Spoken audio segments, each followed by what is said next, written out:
What if I told you that having goals that excite you just isn't enough?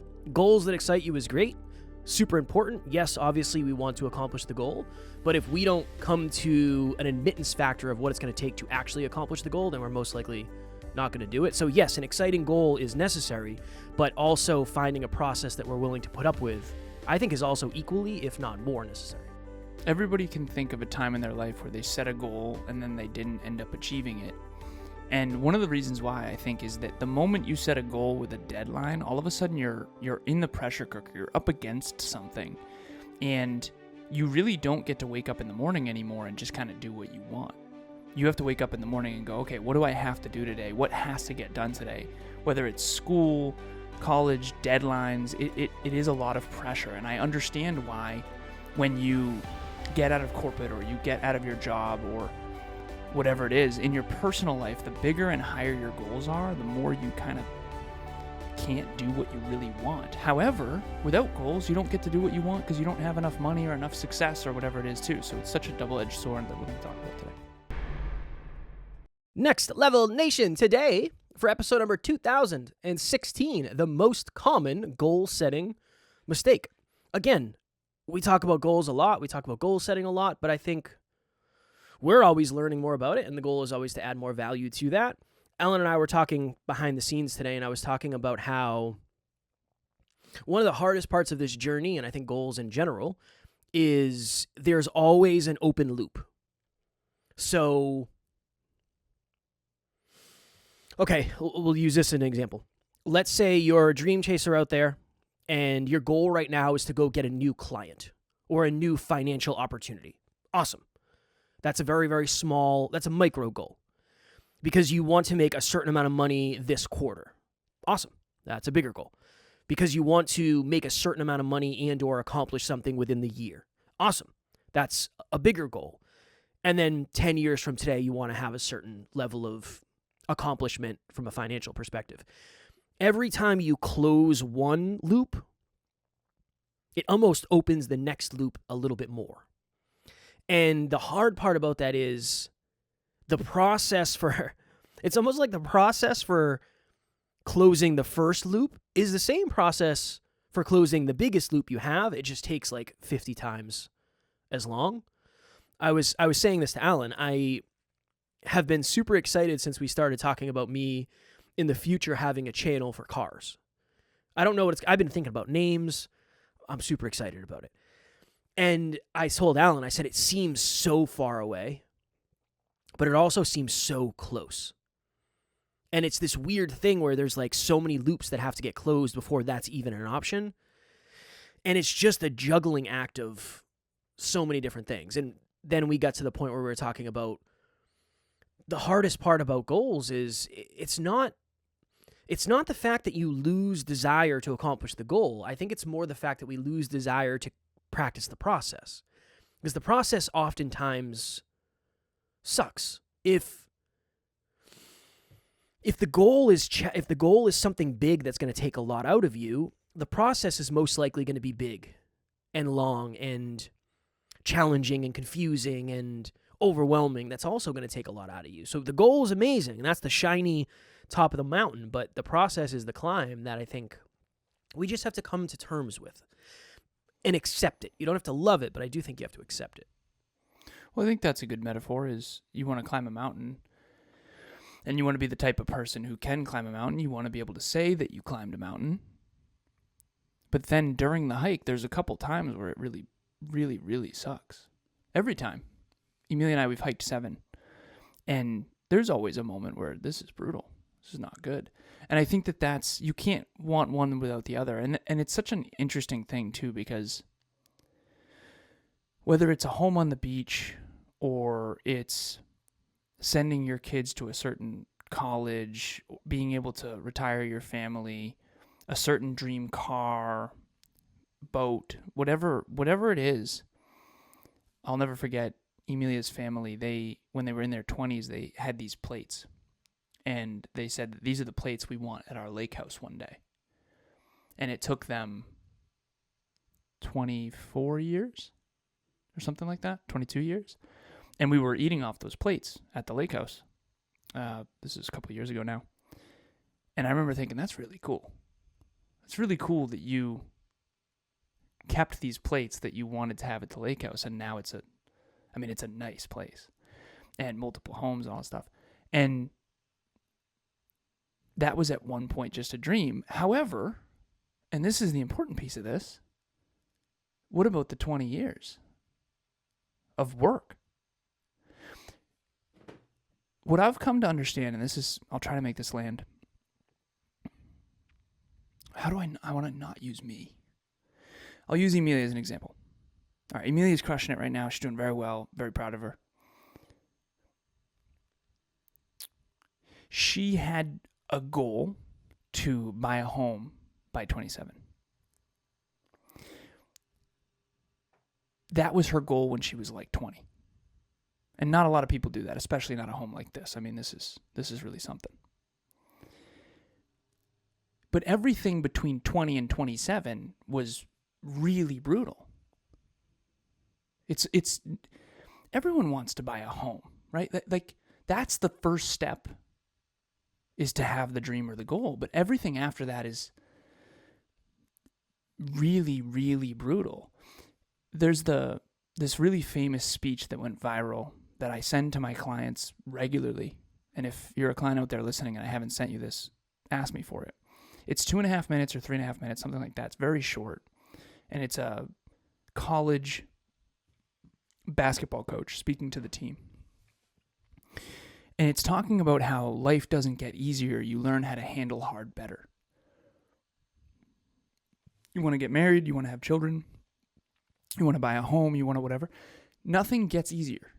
I'm serious. Like this is, I know that I tend to be hardcore about this, but like life never will get easier. You and I have a very, very successful business. It's getting way more successful. Our life is not easier. It's Sunday. It is Sunday. We have an event. Awesome. We have a 17-person team, about to be 18. Awesome. None of our life is easier. Certain aspects of it are. Okay? This is what I want to land. Emilia's crushing it right now. Very proud of her. I want to use her as an example. She has very, very high goals. She is very, very driven. She has really high work ethic. She is definitely grinding. But here's the cool part. She cares more about goals than she does about lifestyle. Guess who gets to have a great lifestyle? Emilia. Emilia has an enviable lifestyle. She drives a really nice car. She lives in a gorgeous home. We both do, but I'm using her instead of me. And without her, there's no way we could have had this place. Okay, without me, same deal, by the way. But she cares more about goals than she does about lifestyle, which is why she has a great lifestyle. That is one of the base things that I really want to land in this episode. Syntax matters. If your car channel, sure. If you care more about cars than you do about your car channel, you won't be able to have a lot of cars. Like that paradox.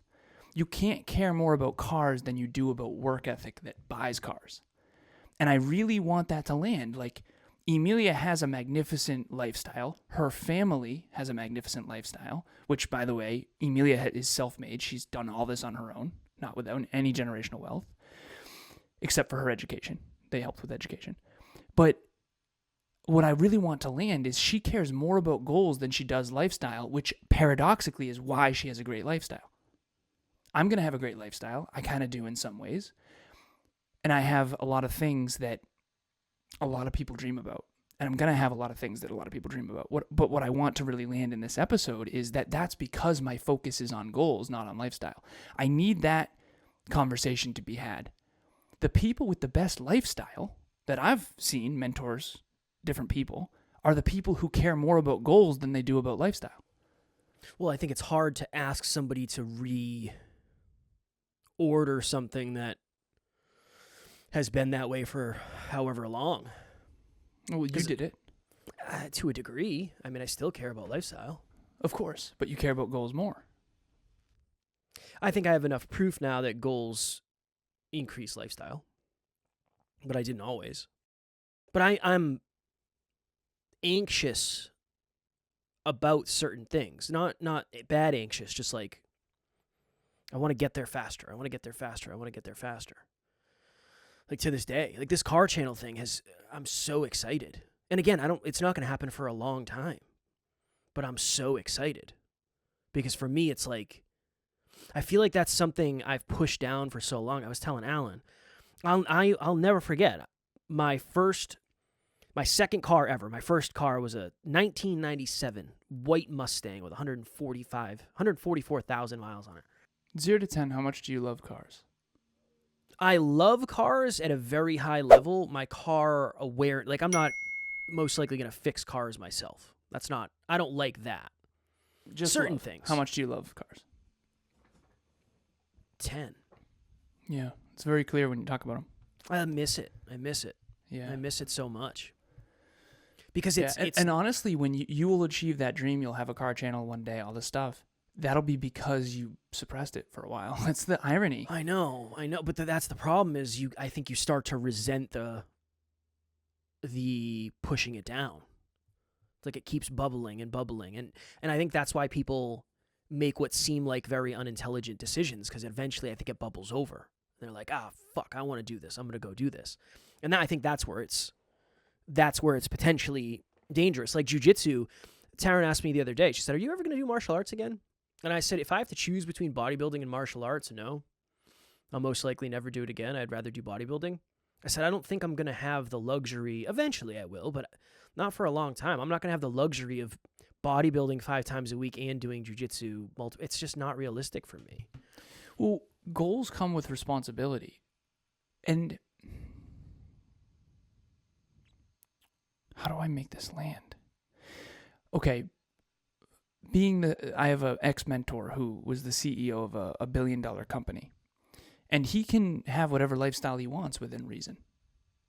Like whatever, Bahamas and private jet, all that stuff. But I don't know if people understand how much responsibility he had to carry for decades before that. I wonder if there's, you can't just, achieve things without responsibility. That's not a thing. Unless there's generational wealth and handouts, in which case that is a thing. Or you're lying through your fucking teeth, which we hate, okay? But think about Kevin's life right now. He's achieved many of his dreams. You are making more money than you ever thought you'd make. You own your own business. That's all awesome. And your lifestyle is going to improve over time, but only based on the level of responsibility you learn how to handle. That's why I love the life doesn't get easier. Success does not make life easier. It doesn't. It makes you handle hard better. That's what it is. It's life doesn't get easier. You handle hard better. And I just don't. More resources too. You get more resourceful. You get more resources. You get more skills and more awareness. Yeah, but that's those all. help. Those help. I was talking to a client yesterday, and he was looking at his total productive output. It's a graph of how well he's done consistently in terms of productivity over the years. And he said, dude, my old 100% is now my new 30%. And you can see it on the graph. I said, that's why I do that. This is Next Level University. Next level, next level, next level, next level. It looks like a staircase. And now he's getting 70%, but his old 100% is 30% of that. Meaning you're bettering your best. Like Kevin's most productive week. No, let me rephrase. Kevin's least productive week now is 10 times more productive than when we met. At least. For sure. If not more. Dude, it might be 50 times, honestly. I don't know. But it's... Well, I wasn't doing a lot in the beginning, so it's not... there wasn't a lot going on, in fairness. And I don't think that lifestyle can be high if productivity isn't. Unless you have generational wealth or handouts or are lying. That kind of thing. Well, yeah, because you have to think, what's going to produce the money? At the like, if it's a simple conversation of, well, what's going to produce the money? Because I know there's a lot of people out there that have a negative association with productivity. Productivity is what creates the money. So in theory, the more I learn, the more I grow, the more productive I can be, the more I can impact other people, and that impact will translate in some way, shape, or form into money. And in theory, the more productive I become, the higher likelihood I will have to find monetizable ways to use my value. Mm-hmm. As the example, we got a big client recently. Awesome, great. I would not be able I would not be capable of working with this client 5 years ago. 100%. I couldn't juggle all the things that need to be. I wasn't a good enough leader. I wasn't organized enough. I didn't know enough yet. Those are all a direct result of being more productive, and then that productive output making me more quote unquote valuable. That's why productivity is so important. Well said. So the client is paying a certain amount per month to have a certain level of responsibility on us instead of them. Yes. I don't know if that's something that it's not taught in school. So again, I'm going off on that lately. You will be paid in proportion to the level of responsibility you can handle. And there's a bunch of quotes out there. I'll just say them all and then we'll explain them. So one of them is, you will be paid in proportion to the level of the problems you solve. So if you solve a bigger problem, you get paid more in proportion. Again, there's nuances. It's not always the case, right? The other one is, you get paid in proportion to the amount of responsibility you can handle. These are fundamental truths, though. So it's Sunday. I was on a walk with Emilia earlier. Doesn't matter.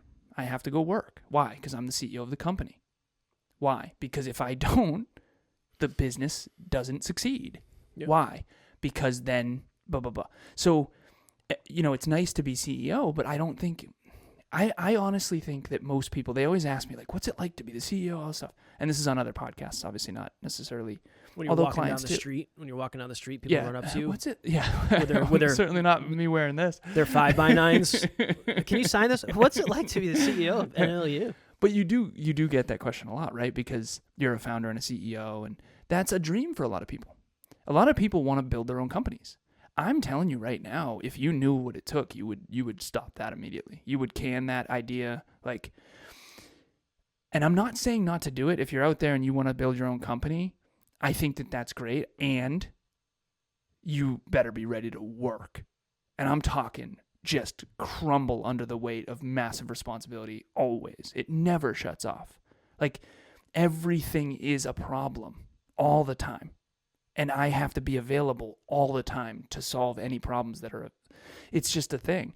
And I love that, and I want that, and I realize that the reason I want that is because that the more responsibility that I can shoulder, the more I can grow. And there's obviously some detriments to that if you're not careful, but if you want to get stronger legs, you have to squat more and more and more and more weight. If I want to be the best man I can be, I have to consistently take on more and more and more responsibility. That's actually one of the reasons I want to have children, because I want to take on more responsibility. I want to become the man capable of being a great father. And that's something I never had, so that's one of the reasons. But one of the other reasons is I want the responsibility. I know it'll make me a better man. It'll force me. It'll put me in the pressure cooker of making sure that I'm better. I was thinking about this recently. What's the difference between a Navy SEAL and a traditional someone who just enlists? The difference is the Navy SEAL has way more pressure, constantly. And they become more capable through that. And I was thinking a lot about the amount of pressure that you can handle is in direct proportion to the amount you grow. And the amount you grow is in direct proportion to the amount you can achieve. And what I've come to understand, there's this home that Emilia and I were looking at, and we're going to purchase a home like this in the future, and it's very expensive and blah, blah, blah. But the reason we are excited to do that, well, number one, I know we can do it, but it's going to take another decade. But who I have to become as a man to achieve that level is really something. I mean, her and I can't miss a trick. That's so rare. This is the question. This is the thought process, the question, the conversation that I wanted to have. What do you think is more? Because I can't even ask you, because not for you, but for somebody else that's not you. Okay? You got to take yourself out of this. And no Emilia. Yeah. Okay. The Lazarus household cannot be brought into this conversation. Tucker? What about for Tucker? Tucker. Yeah, we can involve Tucker. Okay. We can involve a little floof. Uh-huh. Can the excitement for a specific goal override the miserable experience that it might take to get there? Or, like, what's better to do? Is it better to say, okay, I'm going to set a goal, and then when the going gets rough, which it will, you find a way to make that goal more exciting? Or do you then revisit the board and say, honestly, if I have to do this 5 times a week for the next 5 years, I don't know if I want this. Yeah. What is the better way to go? Whichever one's more fulfilling. And this is required with an understanding of what fulfillment is. Okay. And I do this with clients all the time, so I'm grateful you asked. Next Level Nation, we are very, very excited to announce that we are doing our first purely virtual Next Level Live on April 5th, 2025, from 10 a.m. to 4 p.m. Eastern Standard Time. Alan and myself will be live streaming from Worcester, Massachusetts. Next Level Live 2025. Be there. It's only $47 for a full day of personal development, self-improvement, holistic health, wealth, life, and love. We have a global audience. Obviously, if you live somewhere else in the world, it's hard to come across the country or across the world for a one-day event, so we wanted to make sure it was accessible to everyone. You're not going to get to the next level of your life by default. You're going to get there by design. Join us. Design that next level.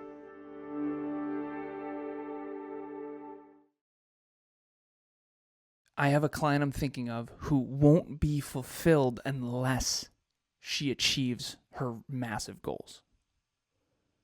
That person needs to figure out a way to do it because they won't be fulfilled otherwise.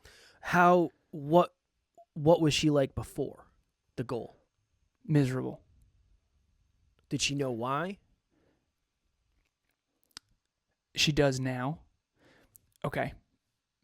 I think one of the main reasons people don't achieve their goals, and you and I agree on this, Kev, is because of low self-awareness.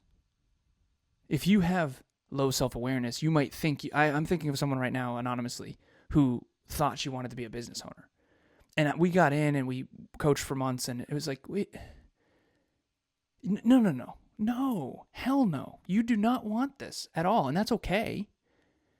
Of course you want a $2 million home on the beach, but you don't want the decade that's required to do that. So unless you're willing to give up a decade of misery, because here's the thing. Yeah, I'm unhappy to be recording on a Sunday, but I also want this. And it's fulfilling. It'll be fulfilling. I won't enjoy this, like, I guess a little bit, but for the most part, it'll be fulfilling. Like, it's fulfilling for me to do this work. Okay, take me out of the equation. There's some people who are meant to climb as high as humanly possible because they won't be fulfilled if they don't. And then there's other people who really aren't that way. And this comes down to something that I really hope lands in this episode. We have a part of group coaching that we used to teach before we started doing the podcast accelerator group coaching program. And it was the 3 things. It's growth, contribution, and quality of life. And it's the syntax that matters. Kevin cares way more about quality of life than I do. And ironically, and this is the weird part, believe it or not, because of that, I actually might have a higher quality of life than you. That's like the weird, when it comes to like boats and... I think you will long term. So I think that's a paradox. And again, I'm not trying to pit Kevin and I up against each other. He's going to do well too. But one of the things that I've found just as a scientist of like studying this and studying people and coaching is anyone who has quality of life first is almost guaranteeing they don't have a high quality of life. They don't know that. They don't mean to. But if your goal is short-term quality of life, you basically guarantee that you don't have a high quality of life because what it takes to have a high quality of life is an investor's mindset, not a consumer's mindset. And so an Emilia, for example, she has an investor's mindset. She thinks long-term, and she doesn't care about quality of life nearly as much. She definitely does more than me, but not nearly as much as most. And she'll have a higher quality of life long-term than anyone who has quality of life as a focus. And so for everyone out there watching or listening, you got to ask yourself, growth, contribution, or quality of life? Which one, honestly, you got to be real honest. Because a lot of people are ashamed of having quality of life first, or maybe they're ashamed of having growth first. I certainly did. I care way more about personal growth than I do about quality of life, for sure. And that's why I'll have a high quality of life long term. However, it'll also be brutal along the way because I'm climbing for the climb, baby. I'm climbing for the growth and the contribution. So I'm 1, 2, 3. growth, contribution, quality of life in that order. Kevin is 2, 3, 1, which is contribution first, quality of life second, growth third. Kev grows because he has to, not because he wants to. 100%.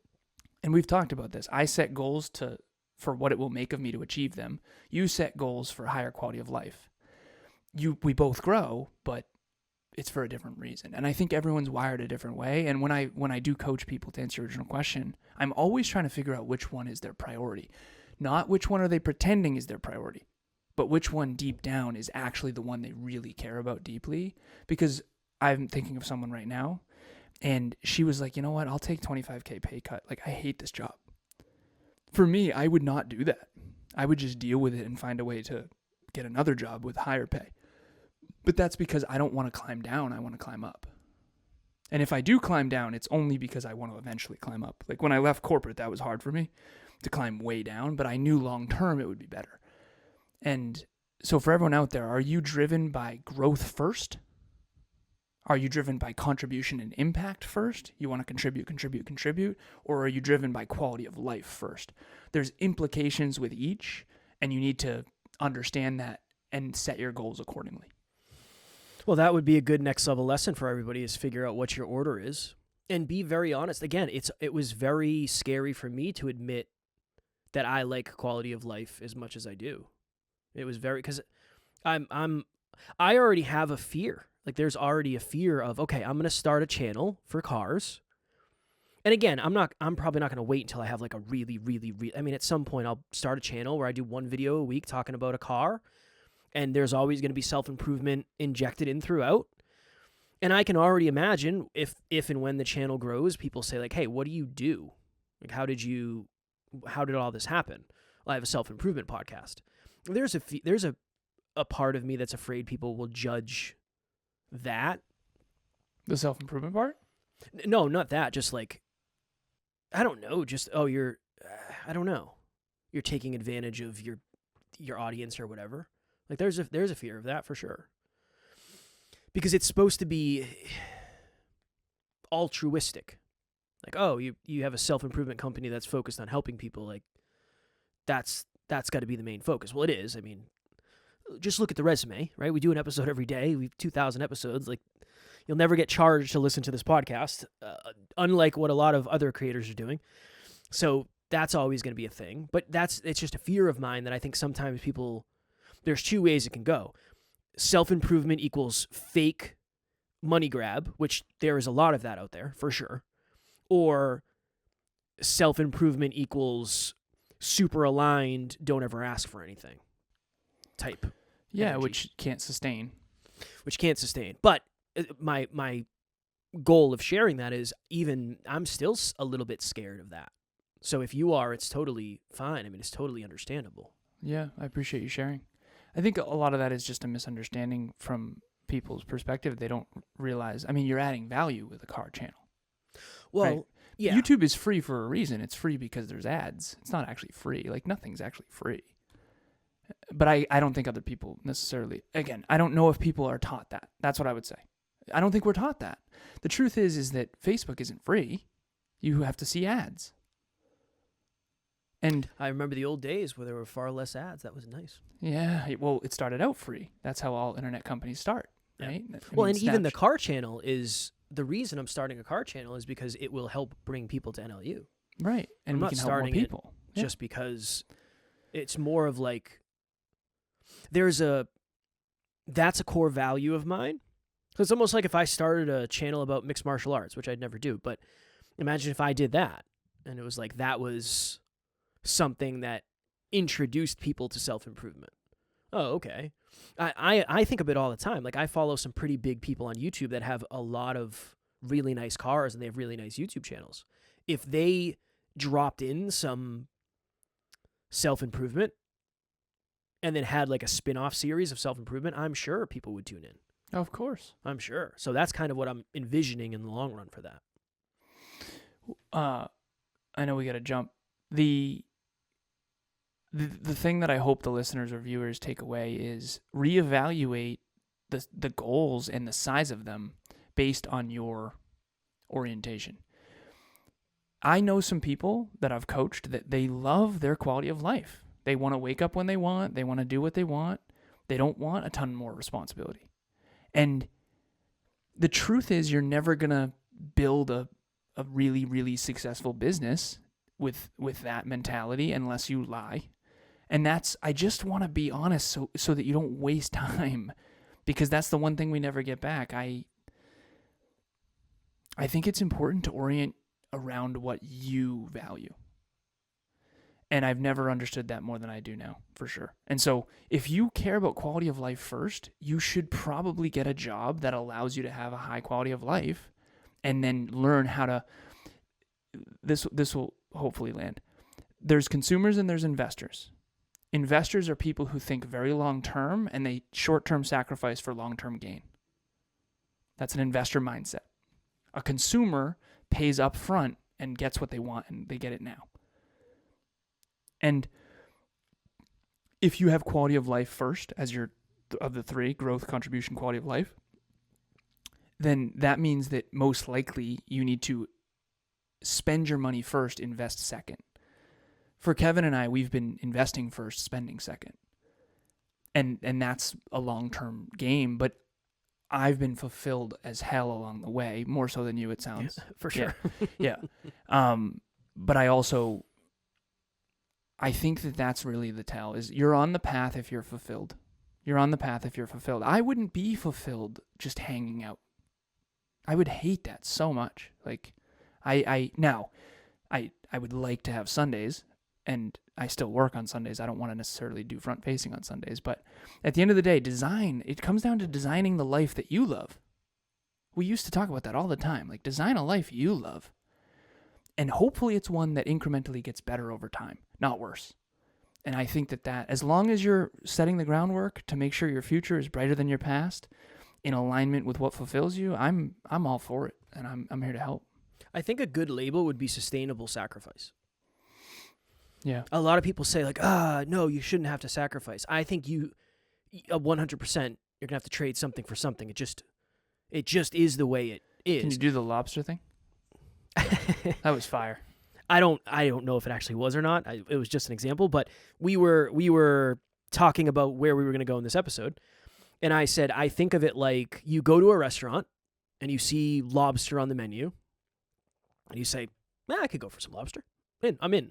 Yeah, one of the lobster, please. And they say, yeah, that'll be $75. Is that good with you? And you're like, I don't really like lobster that much.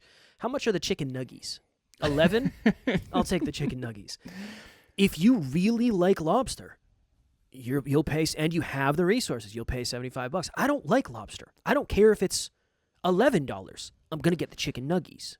But what if you do love lobster, and then you set goals where you can easily afford lobster when you want it? Yes. However, that means you're going to have to work a lot harder than someone who says, I only ever care about chicken nuggets. Yeah, it means you might not be able to have lobster in the interim. Now, real quick, let me geek out and break this down for a second. The reason the lobster is $75 is because there's not a lot of lobster, and the people who have lobster pots, who pay for those, they have to go and catch the lobster. So there's people that need to work. Like, it's not just, hey, lobster is $75. It's lobster is rarer than chickens. Therefore, it costs a lot more to get the lobster on that plate. I just wonder, again, I know that's like economic stuff, but there's a reason a Lamborghini is more money than a Toyota. It's because it's way harder to design, and it costs way more money to get those resources and do that stuff, right? So, and again, I know there's some exceptions with the Louis Vuitton. It's the same bag, blah, blah, blah. But at the end of the day, lobster is rarer and harder to catch and harder to cook and harder to acquire, and requires a lot more cost to get it to your plate. Therefore, they have to charge more. Otherwise, they go out of business. It also tastes like garbage, so you can have it. It's all yours. Enjoy. Can you give a little on that? Because now that you know all that stuff.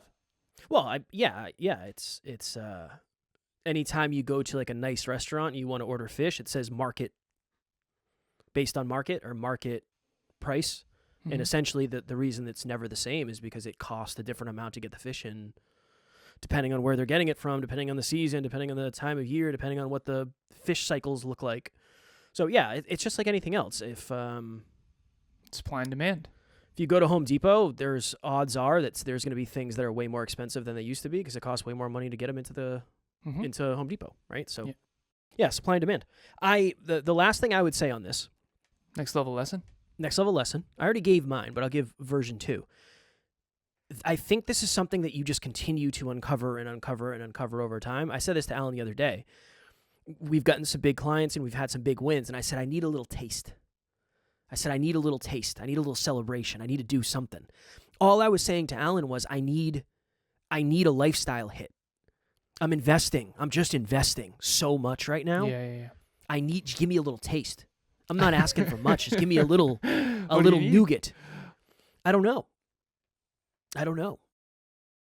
I was looking at 85, 90-inch TVs, I got one for you, man. I know, but I was blown away by the price and how affordable they were, and I just feel so much more productive, just fill my cup so much more. You think a 65-inch TV it makes fills me the look cup. like such a villain. This is brutal. Yeah, that's why I'm doing it. It's just in the past we've been, make money, spend money. It's just well, right? I think that's the other piece of it too. Is we could easily. It's just we shouldn't. There are two. And then this is the conversation of you shouldn't. What if that's the thing that unlocks me a little bit more? And I know I'm smiling when I say that, but seriously, yeah. That's the other thing is if I get a lifestyle increase, I have felt, and again, dangerous game, I have felt drastically different since we got a couple of those big clients. I feel completely different as a human. That's dangerous because that can fuck the whole thing up for sure. Yeah. But there is something to be said about the environment really rubbing off on emotions. Well, it makes sense because if quality of life is important to you and you worked your butt off to get a big client and then see no quality of life improvement, but growth, it's like, I've grown so much. Love that. Huge fan. Yeah, show it to me though. Like where point to the thing. Point to the thing. Well, as well as I do, we're coming up again. We're gonna be doing a lot in the next few years, so it's not like what we won't get a house, all kinds of stuff. Okay, so at the end of the day, we're working our butt off, and that's great, and we're adding tons of value and growing the company. And for anyone out there, figure out what you need to keep gas in the tank. That's the best way to put it. And Alan is the villain in my life. I just want to make sure that everybody knows that. No, I'm totally kidding. I'm totally kidding. Without me, man. No, I'm kidding. Here we go. It's facts. That is a fact. Without you, yeah. Who knows? There would be no I'm a part of the equation. I would say that for sure. But I think that is an important conversation to have. If you and your partner are different, I had a talk with Taryn. I said, "There's no travel this year." Yeah. We went to Scotland last year. That cost me way more than I thought it was going to. Like we shouldn't have done that. We did that too soon. We should have waited. Yeah. I need some time. Again, because you guys want to get a house. We're not just saying you shouldn't travel. I really want to. I think we need to do better at unpacking things. Well, more than anything. It's because of the goals. It's because exactly. It's the specific goals we have set over this year. And do the next you want to travel to Scotland again, or do you want to get a house? Right. There's trade-offs. Other things. Yeah, I want a giraffe, and I want to travel, I want a house, and I want a car. If your orientation is different than your partner's, that's a conversation worth having. For sure. 100%. Just like you and I are very honest with each other about that. Well, Emilia likes to travel a lot more than I do too. So we're going to the lake next weekend as well. That's Alan's version of travel. We're going to drive 45 minutes to a different place. That's a good place. It's real nice. I've heard things. It's real nice. For me, I want to get on a plane. If I'm going to travel, I'd like to get on a plane. You don't like planes. I'm coming around on them. My goodness. When you set goals, there is sacrifice. We have a thing called the 5 S's of success. It's sacrifice, struggle, suffer, success, and then sustain. We're just in a phase where there's a lot of sacrifice, struggle, and suffer. And that's okay. And that's literally how you get to the next level. I don't want to be the villain in this, but I coach people, and I'm telling you, I literally say to them constantly, like, do not stop. You've got momentum. You're killing it. Don't step off the gas, because I promise you this will not continue, right? The fish are jumping in the boat right now. Keep fishing. Don't go frolic right now. I'm telling you. We all know. I mean, when summer comes around and you're on the beach, you're going to either be pumped that you put in the work during the winter, or you're going to be wildly sad about it. And it's going to be the people who put in the work that won. And that's the truth. And this is Next Level University. This is not, we're here to help you succeed and be fulfilled in that order. If anybody has any ideas for the name of my card channel, just let me know. Reach on out personally. I'm happy to take any into consideration. Also, if you have any ideas what kind of sweet treat I should purchase myself, let Alan know and really sell it. Really sell it hard. No, I'm kidding. All right, Next Level Live 2025, April 5th. From 10 a.m. till 4 p.m. Eastern Time. There'll be breakout sessions. Alan and I are going to bring the best next level stuff that we have. And again, sometimes you need to be reminded more than you need to be taught. So will you have heard things that day that we've said before? Possibly, but hopefully you will be reminded of things that you have forgotten. Tickets are only $47. You get access to the replay, and you can pop in and out. You don't have to come and stay for the whole day. I know Saturday's a tough ask, but that's why we wanted to make sure everybody had access to the replay. Link will be in the show notes. We are at a place during the year where a lot of our New Year's resolutions have gone to the wayside. If you want a Mario Kart booster to kickstart you into spring to crush the rest of the year, this is going to be it. Join us. This is Next Level University, next level version of you. We're not going to tell you how you should be, but we're going to present some things that can help you get to your own next level. Goals are hard. Life is not easy. It's never going to be easy. You handle hard better, you grow, and you contribute, and then that improves your quality of life over time. I'm super pumped for this event. I think it's going to be awesome. It's going to be wildly more valuable than $47. We're keeping it low on purpose to make it affordable. It's going to be the very best stuff we've compiled over the last 8 years, kind of a decade. So if you're going to go buy the lobster for $47, save it and invest in yourself. Nice.